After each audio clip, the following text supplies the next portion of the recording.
My name is Elena. I am 28 years old and I come from a humble family. I work as a housekeeper in a large house 4 days a week. On the other days, I work in a small gift shop. The big house belongs to Mrs. Higgins. She is 57 years old. She has no husband and lives alone. My job is to clean her house, wash the dishes, and cook dinner. I like her house because it is big and bright. Mrs. Higgins has one son named Daniel. He is 31 years old, but he does not have a job. Daniel usually lives with some friends in another part of the city. Sometimes he comes to visit his mother early in the morning. He sits on the sofa and watches television. When the weather is nice, he sits on the terrace and drinks beer. Daniel is a quiet man. He does not talk much. He usually just says hello and nothing more. He drinks many bottles of beer, and I always carry the empty bottles down to the basement. The basement is dark and cold. I do not like going there, but it is my duty. Mrs. Higgins works at a factory. She leaves early in the morning and comes home late. Sometimes she calls me while I'm cleaning and asks, "Elena, is Daniel at home? Is everything fine?" I always answer, "Yes, Mrs. Higgins, everything is fine." Most of the time, that is true. I respect Mrs. Higgins. She is always tired, but she never complains, and she pays me on time. I feel lucky to have this job. Before coming here, I worked at a small bakery in Canada. Life was not easy. After my divorce, I moved here to earn better money. I send money to my son every month. He lives with my mother back home. He is only 5 years old, and I miss him every day. One morning, Daniel came into the kitchen while I was cleaning. He looked very serious. "Daniel, I need your help," he said. I stopped working and looked at him. "What do you need, Daniel?" He hesitated. "I'm going on a trip for a few weeks, but please don't tell my mother. She will worry too much. Just tell her I'm still here at the house." I was surprised. "You want me to lie and say you are at home?" Daniel nodded.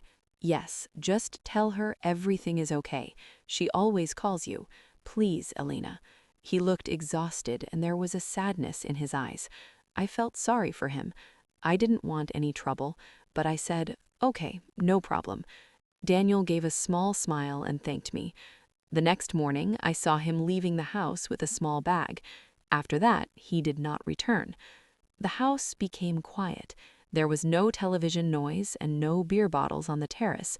I continued working as usual.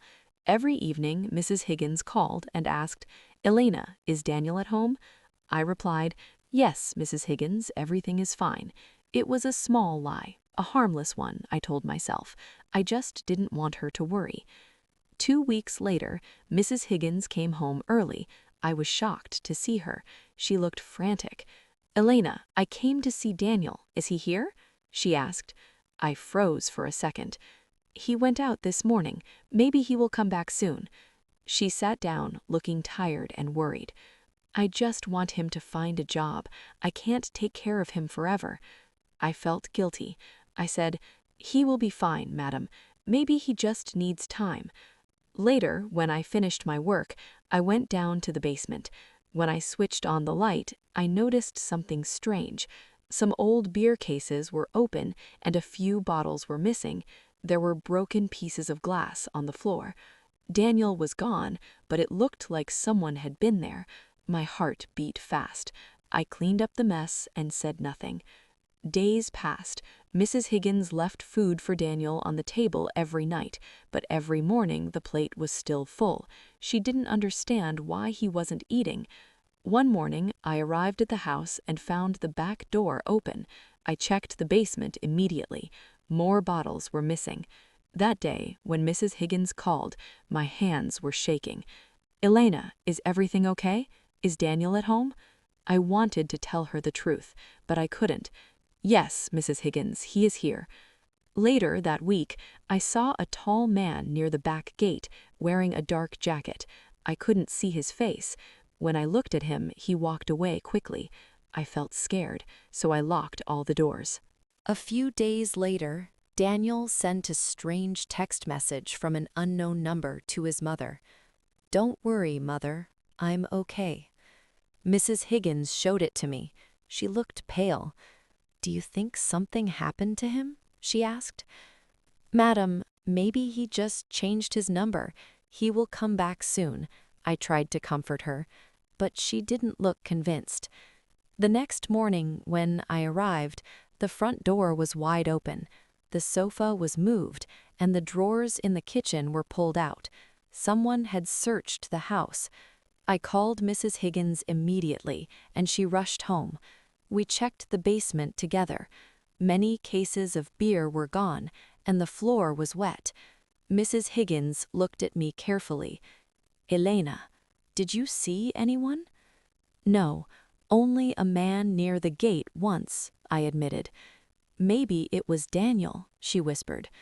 Mrs. Higgins cried that night, and I could not sleep either. The next morning, I couldn't keep the secret anymore. I called her and told her the truth, everything about Daniel asking me to lie. Mrs. Higgins said, "I am coming home, Elena." That evening, we went to the basement. A blanket was missing from the closet, but Daniel's clothes were still in his room.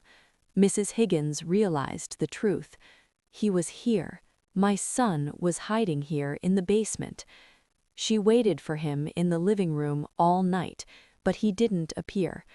The next day, she told me to take the day off, but I was too worried, so I went to the house anyway. The gate was half open. Inside, I heard voices. I walked in softly. Daniel was sitting there, dirty, thin, and tired. Mrs. Higgins was crying. "Daniel, I'm sorry," Daniel said, his voice shaking. "I had no money and no place to stay. I was sleeping in the basement. I didn't want you to see me like this." Mrs. Higgins hugged him. "You should have told me. You are my son." Daniel looked ashamed. He turned to me and said, "Thank you, Elena, for helping me. I just needed time." I felt tears in my eyes. Mrs. Higgins asked me to stay for dinner that night. It was a quiet meal, but the atmosphere was warm. Weeks passed, and Daniel began to change. He helped around the house and cleaned the garden. Mrs. Higgins smiled more often now. One day, Daniel came to me and said, "Elena, thank you for not giving up on me. I want to be better." Months passed, and Daniel eventually found a small job at a supermarket. It wasn't much, but it was a start. Mrs. Higgins started baking on weekends again. Sometimes she gave me extra cake to take home.